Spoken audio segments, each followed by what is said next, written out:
नमस्कार दोस्तों। UPSC prelims के लिए मिनी टेस्ट सीरीज़ में आपका स्वागत है। आपने नोटिस किया होगा थंबनेल पे एक चेंज किया गया है। कल मैं सोच रहा था कि इस सीरीज़ को कब तक चलाया जाए, कितने क्वेश्चंस लिए जाएं, तो मेरे दिमाग में आया कि इसको क्लियर कर देते हैं। हम 2500 क्वेश्चंस कवर करेंगे, टॉप 2500 क्वेश्चंस यूपीएससी के लिए। पीसीएस के लिए 3500 के आसपास होगा, वो उसकी आएगी वीडियो तो आप देख लेंगे। तो 2500 क्वेश्चंस हम कवर करेंगे और एक वीडियो में 10 प्रश्न आते हैं, यानी कि इस हिसाब से 250 वीडियोस आएंगी। ये वो प्रश्न हैं जिनसे प्रश्न दोबारा पूछे जाने की सबसे ज़्यादा संभावना है और उसी पैटर्न पर प्रश्न लिए जाएंगे जिस पैटर्न पर यूपीएससी क्वेश्चंस पूछती है। ठीक है, चलिए। बाकी मेरी आवाज़ बदली हुई है, आप इसे इग्नोर करिए और पढ़ाई करिए। ठीक है, आज का पहला क्वेश्चन है, ध्यान से देखिए। मैपिंग में इस तरह के क्वेश्चंस आ जाते हैं। इटली के संदर्भ में निम्नलिखित कथनों पर विचार कीजिए। तीन कथन हैं। मिलान इटली का मैनचेस्टर कहा जाता है। दूसरा, वेनिस को एड्रियाटिक की रानी कहा जाता है। और तीसरा जो है, यह है इटली की राजधानी रोम पो नदी के किनारे बसी है। अब बताइए कि इसमें से कौन सही है और कौन गलत है। देखिए, सीधा सीधा कहें तो ये जो पहला कथन है ना, मिलान, कहीं कहीं मिलाम लिखा होता है, ये न को म लिखा होता। ठीक है, तो कंफ्यूज नहीं होना। ये इटली का मैनचेस्टर कहा जाता है, बिल्कुल सही है। वेनिस को एड्रियाटिक की रानी कहा जाता है, ये भी सही है। ये जो तीसरा कथन है कि जो इटली की राजधानी है रोम, वो पो नदी के किनारे है, ये गलत है। वो टाइबर नदी के किनारे है। ठीक है, पो को इटली की गंगा कहा जाता है। पो नदी महत्वपूर्ण नदी है इटली में। ठीक है, लेकिन ये कथन जो है गलत है। रोम पो नदी के किनारे नहीं है। तो अगर तीन को आप हटा दें तो ये गलत हो जाएगा, ये गलत हो जाएगा और आपका आंसर ये मिल गया। ठीक है, बाकी डिटेल यहाँ पे लिखी हुई है। कुछ दोस्त कह रहे थे कि सर इसको भी पढ़ा करिए। मुझे कभी कभी लगता है तो मैं पढ़ देता हूँ, लेकिन अगर मैं इस पर ज़्यादा समय देने लगूँ तो वैसे 20-22 मिनट की वीडियो आधे घंटे तक पहुँच जाएगी। ठीक है ना। यहाँ देखिए, इस प्रश्न को पढ़िए। विभिन्न बहुउद्देशीय नदी घाटी परियोजनाओं के संबंध में विचार करना है और ध्यान से देखिए। पूछा गया है कौन सा सही है। पहला कथन, दामोदर घाटी परियोजना स्वतंत्र भारत की पहली बहुउद्देशीय परियोजना है। दूसरा, भाखड़ा नागलबाद सतलज नदी पर स्थित है। और तीसरा कथन है कि रिहंद बांध परियोजना महानदी पर स्थित देश की सबसे छोटी बहुउद्देशीय परियोजना है। बताइए इसमें कौन सा सही है और कौन सा गलत है। इसमें जो पहला कथन है दामोदर घाटी परियोजना वाला, ये बिल्कुल सही है। दूसरा कथन भाखड़ा नांगल बांध सतलज पे, ये भी सही है। तीसरा कथन देखिए, रिहंद बांध परियोजना रिहंद नदी के कारण ही पड़ा है, तो महानदी पर नहीं है। ऐसे ही क्लियर हो गया। तीसरा गलत हो जाएगा तो आपके दो कथन तो ये सी और डी वैसे ही ख़त्म हो जाएंगे। इसका ए सही हो जाएगा। अभी आपको शायद बैकग्राउंड में कोई म्यूजिक सुनाई दे, क्योंकि आजकल शहरों में एक नया फैशन टाइप का हो गया। सुबह शाम ये लोग जहाँ जहाँ स्पीकर लगा रखा था ना कोरोना टाइम पे, लोगों को जागरूक करने के लिए। अब कोरोना तो है नहीं तो उसका इस्तेमाल क्या करें, तो सुबह शाम म्यूजिक बजाते हैं यहाँ पे। ठीक है, इधर कहीं घर के सामने लगा हुआ है साउंड स्पीकर, तो ये देख लीजिए। ठीक है, तीसरा कथन यहाँ पे देख लीजिए, रिहंद बांध परियोजना महानदी पर नहीं बल्कि सोन की सहायक रिहंद पे बनी है और इसके पीछे झील बनी है। यहाँ से क्वेश्चन पूछे गए हैं, गोविंद बल्लभ पंत सागर। ठीक है, तो ये चीज़ है। आज के ये दोनों क्वेश्चन आप देखेंगे मोटे तौर पर फैक्चुअल टाइप के हैं। मेरे ख्याल से आज सारे क्वेश्चंस जो है फैक्चुअल हैं और मैं आपको दिखाना चाहता हूँ कि यूपीएससी कैसे बड़ी स्मार्ट तरीके से फैक्ट्स भी पूछती है। अभी वो उसको अलग से एक लाइन में पूछ दिया जाता, जैसे 3 कथन थे, अलग अलग करके पूछा जाए तो लगेगा कि हाँ ये पीसीएस टाइप का क्वेश्चन है, लेकिन एक साथ कर दिया जाए तो अपने आप में बड़ा हैवी लगता है। यूपीएससी से खूब पूछती है। अच्छा चलिए, ये बताइए, विश्व में सबसे ऊंचे तापमान वाले स्थलों में से एक अल अजीजिया, ये कहाँ स्थित है। आपके पास 4 विकल्प हैं, नाइजीरिया, जाम्बिया, सूडान, लीबिया। इसके बारे में प्रश्न पहले भी पूछे गए हैं, पीसीएस में खास तौर से पूछे गए हैं। तो आप बताइए कि ये कहाँ पे है। इसका सही उत्तर होगा लीबिया। इसका सही उत्तर क्या है? लीबिया है। आज मेरी तबीयत अभी भी उतनी ठीक नहीं है, तो मैं अपना मेरे ख्याल से मैं कोशिश कर रहा हूँ 100% देने की, लेकिन थोड़ी और अच्छी हो जाएगी तो और अच्छे से मैं आपको समझाऊंगा। ठीक है, ये लीबिया है। अच्छा, चौथा क्वेश्चन देखिए, इंटरेस्टिंग है और यहाँ से क्वेश्चन बार बार पूछे भी जाते हैं। मैं थोड़ा सा और ऊपर कर लूँ, चलिए। ये देखिए, निम्नलिखित पर विचार कीजिए।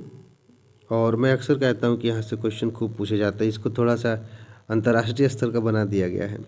पहला कथन है, अंतर्राष्ट्रीय रूप में यह उष्णकटिबंधीय चेरनोजम के नाम से जानी जाती है।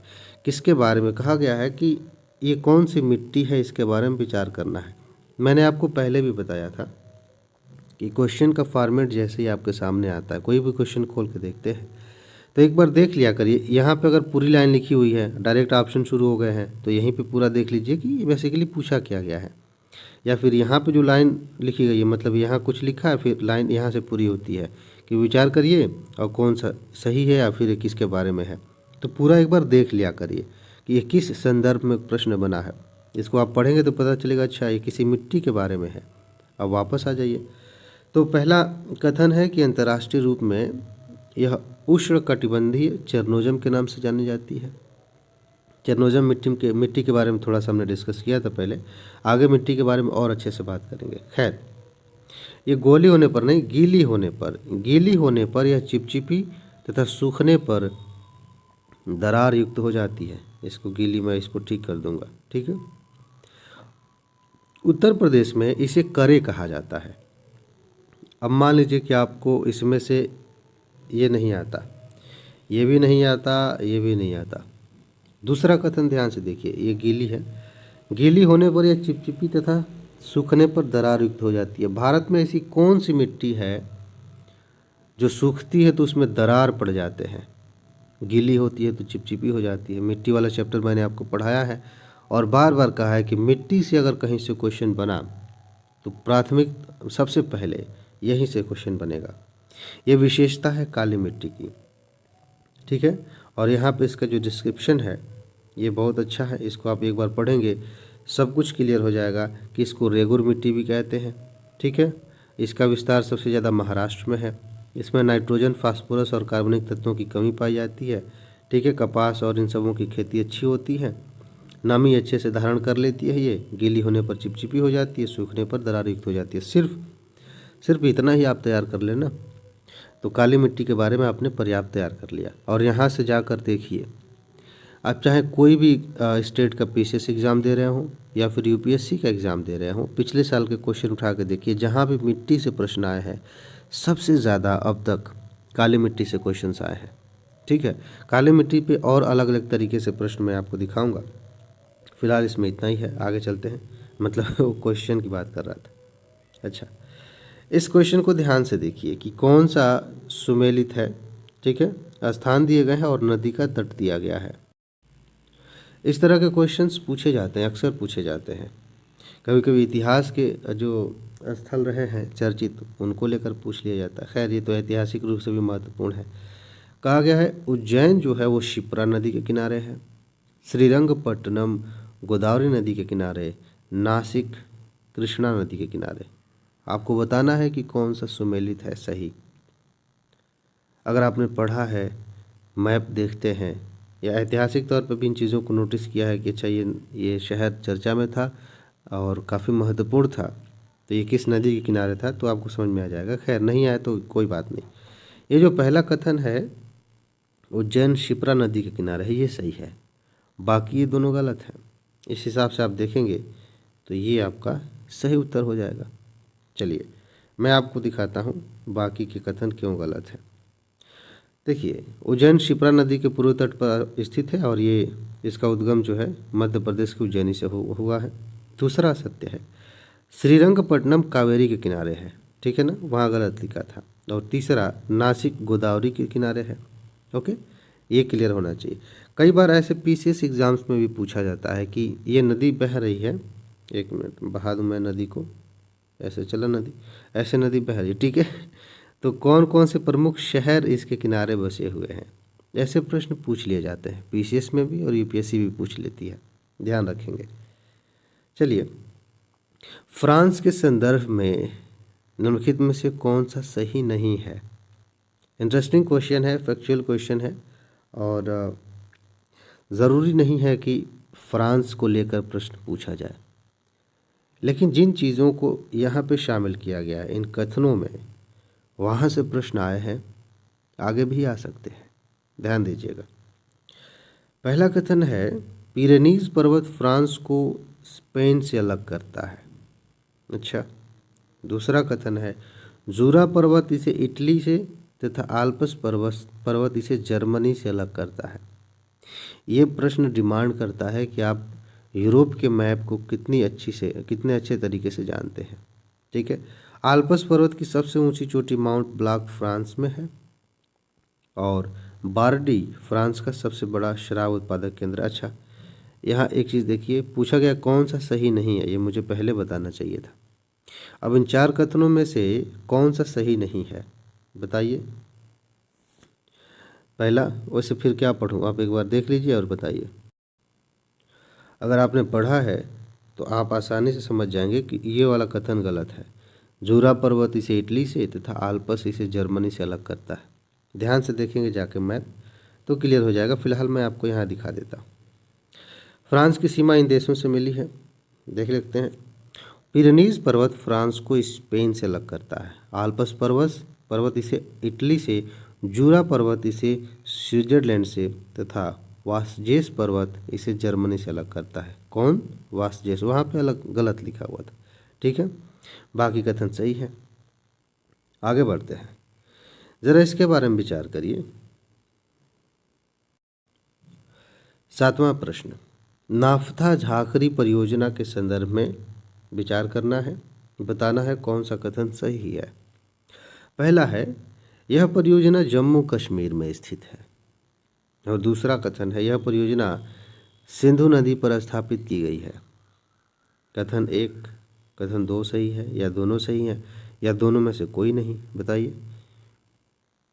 परियोजनाओं से क्वेश्चंस आते हैं, पहले भी आए हैं, और एक लिस्ट आप बना लेना, एक लिस्ट बना ले, जैसे कि नदी परियोजना किस नदी पर है और किस राज्य में है, बस। वैसे राज्य अगर नहीं भी लिखेंगे तो परियोजना और नदी बस याद कर लें तो भी काम चल जाएगा। बहुत कम ऐसा होता है कि राज्य पूछा जाए, ठीक है। खैर, इसमें आएंगे तो पता चलेगा कि इसके दोनों कथन गलत हैं, ठीक है। ये दोनों इन्फॉर्मेशंस गलत दी गई हैं। यहाँ देखिए उत्तर, नाफ्था झाखरी परियोजना जो है ये हिमाचल प्रदेश में है, ठीक है। और इस बाकी चीज़ें यहाँ सतलुज नदी पे लिखा गया है, ये सतलुज पे है, लिखा गया इसलिए नहीं सही है, वो है इसलिए लिखा गया, ठीक है। चलिए वापस आते हैं, अगले क्वेश्चन पे आते हैं, ज़रा देखिएगा। हॉर्न ऑफ अफ्रीका में निम्नलिखित में से कौन से देश सम्मिलित है? अभी यहाँ पे एक इनपुट की बात करूँगा, बहुत ज़्यादा इम्पोर्टेंट है। जैसे हॉर्न ऑफ अफ्रीका, मैं यहाँ पे आपको दिखा दूँ, कई लोगों को समझ में नहीं आएगा। जैसे ये मैं रफ चित्र बना रहा हूँ अफ्रीका का, ठीक है, ऐसे कुछ है। ये जो इलाका क्षेत्र है इसको हॉर्न ऑफ अफ्रीका कहा जाता है। ऐसे ही दुनिया में और भी चीज़ें, इसी अफ्रीका को ऐसे थोड़ा ये कर दें, ये अरब देश बन जाएंगे। इधर खाड़ी है, गल्फ़ है, क्या कहते हैं, फारस की खाड़ी बोलते हैं उसको। तो दुनिया में कई सारी जगह हैं जहाँ के आसपास के देशों को पूछा जाता है। जैसे अगर मिडिल ईस्ट में कौन कौन से देश हैं, ये हॉर्न ऑफ अफ्रीका में पूछ लिया गया। ऐसे ही जैसे कि आप देखेंगे दक्षिण अमेरिका और उत्तर अमेरिका के बीच में जो देश पड़ते हैं वहाँ से पूछा जाता है। साउथ, पहले मतलब सिंपल क्वेश्चन पूछे जाते थे, अब नहीं पूछा जाएगा कि साउथ एशिया में कौन से शामिल है, लेकिन ईस्ट एशिया में कौन शामिल है। इस तरह से भी आप एक बार देख लिया करिए। साउथ अफ्रीका में कौन से देश शामिल है, ध्यान रखिएगा। ये जो अफ्रीका है साउथ, इसके साउथ में एक देश है जिसका नाम ही है साउथ अफ्रीका, लेकिन महाद्वीप के नज़रिए से इस अफ्रीका महाद्वीप के साउथ में जाएंगे तो और भी देश शामिल है, तो उसको भी आप तैयार करें, ठीक। वापस आते हैं, और कहा गया कि इस जगह पे जो मैंने गोला किया था ना, हॉर्न ऑफ अफ्रीका, इसमें कौन कौन शामिल है ज़रा बताइए। इथियोपिया, सोमालिया, जिबूती, सूडान और अंगोला, ये आपके विकल्प हैं और यहाँ पे कोड भी बनाया गया है, ज़रा ध्यान से देखिएगा। इस प्रश्न का जवाब आप तभी दे पाएंगे जब आपको मैपिंग की अच्छी जानकारी होगी कि कौन देश कहाँ पे है। देखिए इथियोपिया, सोमालिया, जिबूती, ये तीनों हैं, और भी 2 देश हैं, आप जाकर देखेंगे। मेरे ख्याल से 4 या 5 ऐसे हैं, अभी देख लेते हैं, शायद नीचे लिखा होगा। सूडान नहीं है उसमें, सूडान को जाकर देखिए, वो नहीं है अफ्रीका में, हॉर्न ऑफ अफ्रीका में। अफ्रीका में तो है, हॉर्न ऑफ अफ्रीका में नहीं है। अच्छा, अंगोला भी नहीं है। अगर 5 और 4 आप काट देते तो ये 2 ऑप्शन वैसे भी नहीं रहे, आपका बी सही हो जाएगा। ठीक है, चलिए यहाँ पे मैं आपको पढ़ के दिखाता हूँ। हॉर्न ऑफ अफ्रीका में ये देश शामिल हैं, एक बार मैप में देखिए। इरिट्रिया, इथियोपिया, सोमालिया और जिबूती, 4 देश शामिल हैं। मुझे कन्फ्यूजन था, मुझे लगा 5 होंगे। ठीक है, इसे आप देख लीजिएगा। आगे चलते हैं, ध्यान से समझिए इस क्वेश्चन को। ऐसे प्रश्न यूपीएससी खूब पूछती है किसी नदी के बारे में। यह नदी नेपाल में धौलागिरी और माउंट एवरेस्ट के बीच से निकलती है और मध्य नेपाल को अपवाहित करती है, मतलब नेपाल के बीच से बहते हुए जाती है। त्रिशूल गंगा की इसकी एक जो है धारा है, और ये किस नदी की विशेषताएं हैं यह आपको बताना है। 4 ऑप्शन हैं, कोसी, गंडक, घाघरा, महानंदा। अगर आप पिछले सालों के प्रश्न देखें तो यूपीएससी ने ऐसे कोसी पर क्वेश्चन पूछ लिए हैं, एक बार ब्रह्मपुत्र पे कई तरह से घुमा फिरा के क्वेश्चन आते हैं। 2021 के प्री में आप देखेंगे एक क्वेश्चन पूछ लिया गया चंबल नदी को लेकर के। तो नदी की विशेषताओं से जोड़कर यूपीएससी क्वेश्चंस पूछती है, और ये बड़ा सटीक है। इसी तरह के क्वेश्चन बनाए जाते हैं जब आप किसी नदी को पढ़ें। अगर आप पीसीएस के लिए पढ़ रहे हैं तो सिर्फ इतना जानें कि कहाँ से निकलती है, कहाँ गई, कौन सी सहायक नदियाँ हैं, कौन से शहर इसके किनारे हैं, कौन सा बांध है, काम चल जाएगा। लेकिन यूपीएससी के लिए कुछ अतिरिक्त चीज़ें पढ़नी होती हैं। ये विशेषताएं हैं गंडक नदी की। आप गंडक के बारे में पढ़ेंगे तो आपको पता चल जाएगा। ठीक है, चलिए आगे बढ़ते हैं। बाकी चीज़ें यहाँ पे लिखी हैं, ज़रा इसको देखिए। पूछा गया है कि लैटराइट मिट्टी के संदर्भ में कौन सा सही नहीं है। अच्छा, अभी हमने काली मिट्टी की बात की। अगर मैं आपको ऐसे मतलब ऐसे बताऊं कि मिट्टी से सबसे ज़्यादा क्वेश्चन कहाँ से आते हैं, तो पहले तो काली मिट्टी हो गई और दूसरे नंबर पर लैटराइट मिट्टी हो गई, इसके बाद कहीं से प्रश्न आते हैं। ठीक है, बड़ा इम्पोर्टेंट है। कहा गया है कि यह प्रायद्वीपीय पठार के ऊपरी भागों में पाई जाती है। अच्छा, इसकी उत्पत्ति चूना तथा सिलिका के निक्षालन से हुई है। अच्छा, इसमें एल्युमिनियम ऑक्साइड की कमी तथा पोटाश, चूना तथा कार्बनिक तत्वों की अधिकता पाई जाती है। इसमें काजू, चावल तथा तंबाकू की खेती की जाती है। अगर आपने पहले वाली वीडियो देखी हो जिसमें मैंने मिट्टी के बारे में बताया था, तो आप आसानी से गेस कर सकते हैं कि इसमें कौन सा कथन गलत हो सकता है। और यहाँ पे मैं आपको एक ट्रिक भी बताने वाला हूँ, बड़ी इंटरेस्टिंग है। देखिए, इसमें ना सबसे पहली बात यह है कि कथन सी गलत है। जब भी क्वेश्चन पूछा जाए, एक ट्रिक है, ध्यान याद रख लीजिएगा, कहीं नोट कर लीजिएगा। जब भी मिट्टी से प्रश्न पूछा जाए और उसमें लिखा जाए कि इस तत्व की अधिकता है, इस चीज़ की कमी है, तो आप सावधान हो जाइए। वो कथन आपको एक तरह से कंफ्यूज करने के लिए बनाया गया है। इस बात की संभावना बहुत अधिक है कि वो कथन गलत है। ठीक है, खैर, मैंने आपको बताया था कि लेटराइट मिट्टी ज़्यादातर ऐसी जगहों पे होती है जहाँ पे ऊंचाई ऐसे ढाल होती है। ठीक है, अब यहाँ बारिश हो रही है, बारिश की वजह से यहाँ का पानी जो है इसे नीचे जा रहा है, और इसमें जो भी तत्व मिले हुए हैं वो रिस रिस के इधर नीचे चले जाते हैं। ठीक है, अब चूना जो है, चूना इसमें अधिक कैसे पाया जाएगा? चूना ऐसी चीज़ है जो पानी में घुल जाता है, घुल के नीचे चला जाएगा। तो आप इसी के आधार पर देख सकते हैं। बाकी चीज़ों वैसे भी आपको कार्बनिक तत्व भी नहीं पाए जाएंगे। ठीक है, तो ये चीज़ पोटास भी नहीं पाया जाता, सब घुल के चला जाता है। लोहे की मात्रा ज़्यादा पाई जाती है, इसलिए वो लाल दिखता है। ठीक है, लोहे के ऑक्साइड ज़्यादा होते हैं। तो फिलहाल ये है, बाकी ये सही है, काजू और इनकी खेती अच्छी होती है और ये दोनों कथन भी सही है। इनमें चूना और सिलिका निच्छालन से हुई। निच्छालन का मतलब ये होता है कि ये रिस्क के वो वहाँ से हट गए हैं। ठीक है, इसको अंग्रेजी में लीचिंग बोलते हैं। ठीक है, वहाँ से पानी जब यहाँ पड़ा मिट्टी पे तो यहाँ से चीज़ें घुल करके निचली सतह में चली गई मिट्टी की। तो बस बाकी मैं आपको दिखा दूँ यहाँ पे, ये रहा इसका उत्तर। ठीक है, कि लेटराइट मिट्टी की उत्पत्ति चूना और सिलिका के निच्छालन से हुई है। इसमें लोहा, चूना और ये इसके अंश प्रचुर मात्रा में पाए जाते हैं। ध्यान रखिएगा, ये चूना ऊपरी परत में नहीं पाए जाएंगे। ठीक है, और यहाँ पे थोड़ा सा कंफ्यूज करने के लिए ऐसा लिखा, किंतु पोटाश, चूना तथा कार्बनिक तत्वों की कमी होती है। यहाँ पे इसको आप गलत मानिए, क्योंकि निचली परत में पाया जाता है, ऊपर नहीं। इसको अभी मैं एडिट करूँगा, एक जगह और वो चीज़ थी, गीली की जगह कुछ और लिखा था ना, तो उसको मैं ठीक कर देता हूँ ताकि जब PDF नोट आपको दी जाए तो वहाँ कोई दिक्कत ना हो। ठीक है, तो बस इसमें इतना ही है। अपना ख्याल रखिए, खुश रहिए, मस्त रहिए, मुस्कुराते रहिए, जल्दी से सफल होइए और ज़िंदगी को एंजॉय करिए। आगे मिलते हैं। नमस्कार।